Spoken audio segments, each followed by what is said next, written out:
Hi friends, welcome back to my YouTube channel. और एक recipe निलाम नतून। এটা হচ্ছে আলুর চপ। আলুর চপের বানাবো আজকে তরকারি। দেখো কিভাবে আমি তরকারিটা বানাই। দেখো বন্ধুরা, আমি চপের তরকারিটার জন্য আলু কেটে নিয়েছি, পেঁয়াজ আর টমেটো। আর আলুটাকে আমি ভেজে নেব। চপগুলো তেল দিয়ে দিয়েছি কড়াতে। তেলের মধ্যে আমি দিয়ে দিয়েছি শুকনো লঙ্কা আর হচ্ছে সাদা জিরে ফোড়ন।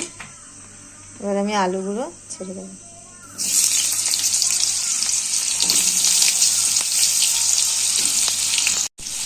হলুদ দিয়ে দিয়েছি, নুন হলুদ দিয়ে আমি ভেজে নেবো আলুগুলোকে। নুন দিয়ে দিলাম আর কুচানো পেঁয়াজটাও দিয়ে দেবো।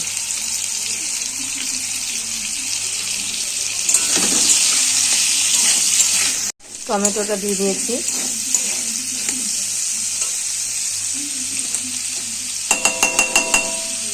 আদা রসুনের পেস্টটা দিয়ে দেবো।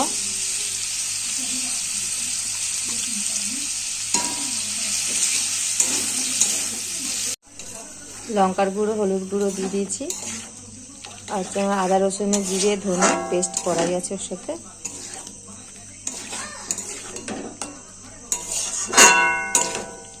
মশলাটা কষা হয়ে গেলে তারপর আমি জল দিয়ে দেবো।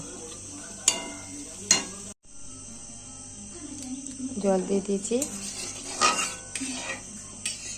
জলটা একটু বেশি দিতে হবে, কারণ হচ্ছে চপটা ভিজবে। এবার আমি চাপা দিয়ে দেবো ঝোলটা আলু সেদ্ধ হওয়ার জন্য। আমাদের তরকারিটা হয়ে গেছে। এবার আমি গরম মশলা দিয়ে দিলাম।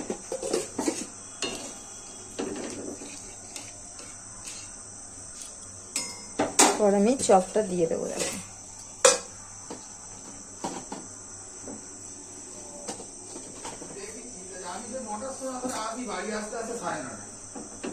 চপটা দিয়ে একটু ফুটিয়ে নেব।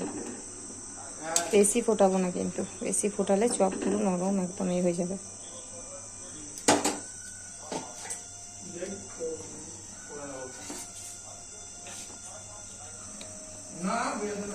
দেখো বন্ধুরা, চপের তরকারিটা আমার হয়ে গেছে।